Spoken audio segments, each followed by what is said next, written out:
Sikap. Sikap merupakan reaksi atau respons seseorang yang masih tertutup terhadap suatu stimulasi atau objek psikolog. Dan ada juga menurut Saifuddin A. 2005. Menurut Azwar, ada komponen sikap adalah 1. Kognitif, 2. Afektif, dan 3. konatif. Nah, materi ini sudah kita bahas di video sebelumnya ya teman-teman. Lanjut, di sini ada karakteristik sikap. Menurut Brigham, karakteristik sikap dasar yang pertama, sikap disimpulkan cara individu bertingkah laku. Kedua, mengarah kepada objek psikologis, dipelajari dan mempengaruhi perilaku. Ciri-ciri sikap menurut Heri Purwanto. Yang pertama, tidak dibawa sejak lahir, melainkan dibentuk melalui sepanjang perkembangan.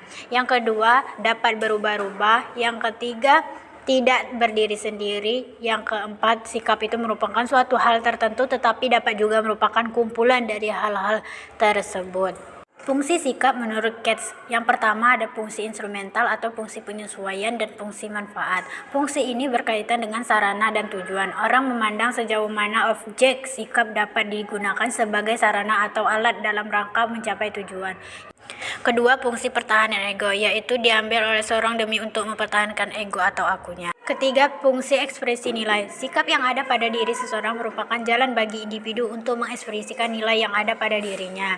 Yang keempat, ada fungsi pengetahuan. Individu mempunyai dorongan untuk ingin mengerti dengan pengalaman-pengalamannya. Ini berarti bila seseorang mempunyai sikap tertentu terhadap sesuatu objek, menunjukkan tentang pengetahuan orang terhadap objek sikap dan yang bersangkutan. Pembentukan dan perubahan sikap dapat melalui 4 macam. Yang pertama, adopsi, dependensi, dan integrasi, dan terakhir trauma.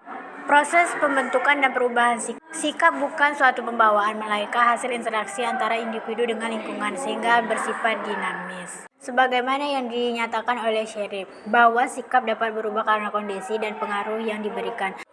Lanjut, ada beberapa faktor yang mempengaruhi pembentukan sikap. Antara lain ada 1. Faktor internal, yang mana mencakup faktor genetik dan fisiologi. Contohnya seperti seorang pemuda memiliki sikap negatif terhadap obat-obatan, tetapi ia menjadi biasa setelah menderita sakit sehingga secara rutin harus mengonsumsi obat-obat tersebut. 2. Pengalaman pribadi. Untuk dapat menjadi dasar pembentukan sikap, pengalaman pribadi harus meninggalkan kesan yang kuat. Yang ketiga, kebudayaan. Menurut Skinner, menekankan pengaruh lingkungan termasuk kebudayaan dalam pembentukan sikap. Yang keempat, ada faktor emosional. Tidak semua bentuk sikap ditentukan oleh situasi lingkungan dan pengalaman pribadi seseorang. Kadang-kadang suatu bentuk sikap merupakan pernyataan yang didasari oleh emosi. Kedua, faktor eksternal, yang mana mencakup pengaruh orang tua. Misalnya, saat orang tua menyukai musik, maka cenderung melahirkan anak yang suka musik. Kedua, ada kelompok sebaya atau kelompok sekerabat. Ketiga, ada media massa, ada institusi, lembaga pendidikan, dan agama. Lanjut, ada sikap positif dan negatif. Dalam pergaulan sehari-hari, kita dapat menemukan 2 sikap, yaitu perilaku positif dan perilaku negatif. Menurut Heri Purwanto, sikap positif cenderung kepada hal-hal yang kita senangi, sedangkan hal yang negatif yang itu hal-hal yang kita benci atau yang tidak kita sukai.